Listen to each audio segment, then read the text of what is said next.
আজকে দাবিটা নিয়ে এসেছি শুধুমাত্র অধ্যাদেশ। তাই আমরা এখানে আজকে এসেছি শুধুমাত্র অধ্যাদেশ নেওয়ার জন্য। যে পর্যন্ত অধ্যাদেশ না দিবে সেই পর্যন্ত আমরা এখান থেকে সরবো না, সেটা যাই হয়ে যাক। আজকে আমরা মূলত একটি দাবি নিয়ে এখানে এসেছি, দ্রুত সময়ে আমাদের অধ্যাদেশটি জারি করার দাবিতে, এবং রাষ্ট্রকে একটি নির্দিষ্ট সময়সীমা বেঁধে দিতে হবে যে আমাদের অধ্যাদেশ কবে নাগাদ জারি করা হবে। মূলত এই লক্ষ্যে আজকে আমরা শিক্ষা ভবনে এসেছি।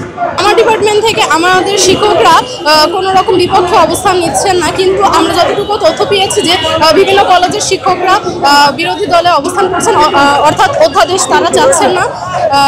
এটা এখানে হয়তো তাদের কোনো স্বার্থ আছে। মূলত আসছি যে নির্দিষ্ট সময়সীমা বেঁধে দেওয়ার জন্য। যদি আমাদেরকে 1 ঘন্টার মধ্যে নির্দিষ্ট সময়সীমা বেঁধে দেওয়া হয় তাহলে আমরা সেই 1 ঘন্টা পরেই চলে যাব। আর যদি আমাদেরকে সময়সীমা বেঁধে দেওয়া না হয় এবং কোনো কিছু জানানো না হয় তাহলে আমরা রাত পর্যন্ত এখানে অবস্থান করতে বাধ্য হব এবং আমাদের শিক্ষার্থীর জনসংখ্যা দ্বিগুণ হতে বাধ্য হবে।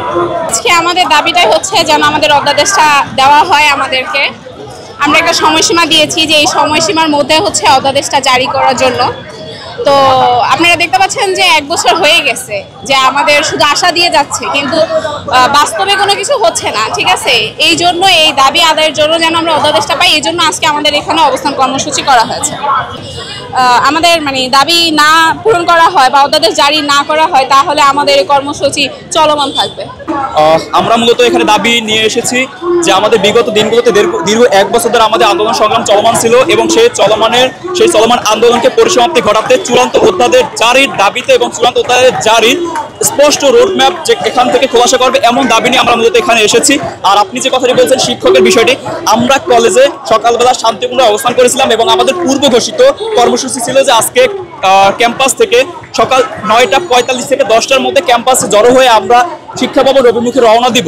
কিন্তু শিক্ষকরা আমরা যেটা কর্মসূচি জানতে পেরেছি, শিক্ষকের কিছু মহল এবং অন্যান্য কিছু কুচক্রী মহল উচ্চ মাধ্যমিক শিক্ষার্থীদেরকে উস্কে দিয়ে আমাদের পূর্ব পরিকল্পিত কর্মসূচি পালনে ব্যাঘাত করার জন্য তাদেরকে রাস্তায় নামিয়েছে।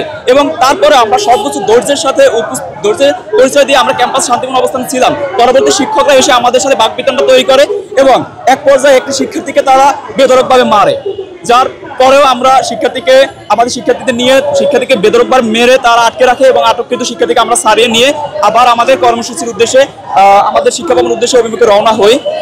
এই হচ্ছে আমাদের বিষয়। আর কথা হচ্ছে আমাদের আজকে কর্মসূচি মূলতই ছিল অধ্যাদেশ জারি সুস্পষ্ট রোডম্যাপ চাই। কর্তৃপক্ষ এখানে স্পটে এসে তাদের সেই বিষয়টি খোলাসা করবে। যদি সেটি না হয় বা কোনো কারণে শিক্ষা সিন্ডিকেটের কোনো অপতৎপরতায় যদি সেটি ব্যাঘাত হয় তাহলে আমাদের কর্মসূচি শান্তিপূর্ণ কর্মসূচি চলমান থাকবে। আজকে দাবিটা নিয়ে এসেছি শুধুমাত্র অধ্যাদেশ। এখন অনেক ধরনের মডেল দেওয়া হয়েছে সরকারকে, বিভিন্ন দল থেকে মডেল দেওয়া হয়েছে। এখন মডেল কোনটা নির্বাচন করবে একদমই একান্তই সরকারের উপর আমরা ছেড়ে দিয়েছি, কিন্তু সরকারকে অবশ্যই সাধারণ শিক্ষার্থীর পালস জানতে হবে এবং মানতেও হবে। তাই আমরা চাচ্ছি আমাদের দ্রুত অধ্যাদেশ দিক, সমস্ত সমস্যার সমাধান হবে শুধুমাত্র অধ্যাদেশ। তাই আমরা এখানে আজকে এসেছি শুধুমাত্র অধ্যাদেশ নেওয়ার জন্য। যে পর্যন্ত অধ্যাদেশ না দিবে সেই পর্যন্ত আমরা এখান থেকে সরবো না, সেটা যাই হয়ে যাক।